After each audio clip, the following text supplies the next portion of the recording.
بسم اللہ الرحمن الرحیم۔ سورہ یاسین کا تعارف پیش کر رہے ہیں۔ نام سورہ سے شروعات کرتے ہیں۔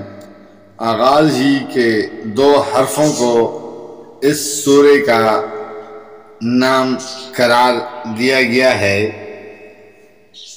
زمانہ نزول، انداز بیان پر غور کرنے سے محسوس ہوتا ہے کہ اس سورہ کا نزول یا تو مکہ کے دور متوسط کا آخری زمانہ ہے یا پھر زمانہ قیام مکہ کے آخری دور کے سورتوں میں سے ہے۔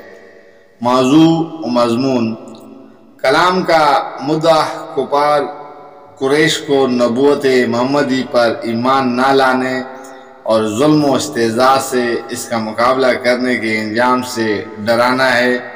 اس میں انداز کا پہلو غالب اور نمایاں ہے، مگر بار بار انداز کے ساتھ استدلال سے تفہیم بھی کی گئی ہے۔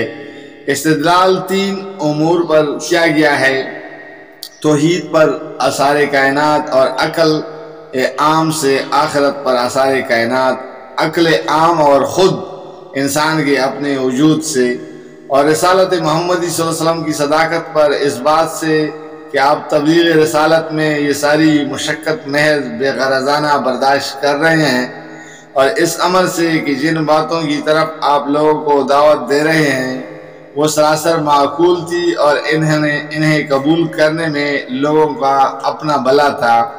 اس استدلال کی قوت پر زجر و توبیخ اور ملامت و تنبیہ کے مضامین نہایت زوردار طریقے سے بار بار ارشاد ہوئے ہیں تاکہ دلوں کے قفل ٹوٹیں اور جن کے اندر قبول حق کی تھوڑی سی صلاحیت بھی ہو وہ متاثر ہوئے بغیر نہ رہ سکیں۔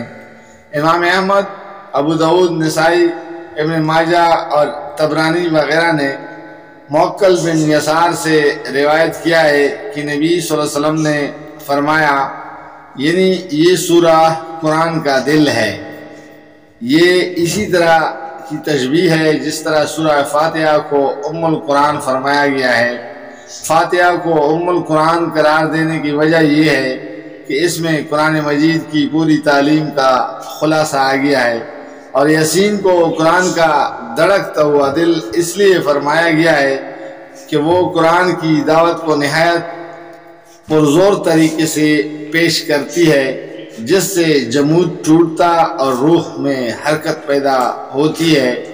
انہی حضرت موکل بن یسار سے امام احمد، ابو داؤد، ابن ماجہ نے یہ روایت بھی نقل کی ہے کہ حضور صلی اللہ علیہ وسلم نے فرمایا، اقرا سورہ یاسین علی موتاکم، اپنے مرنے والوں پر سورہ یاسین پڑھا کرو۔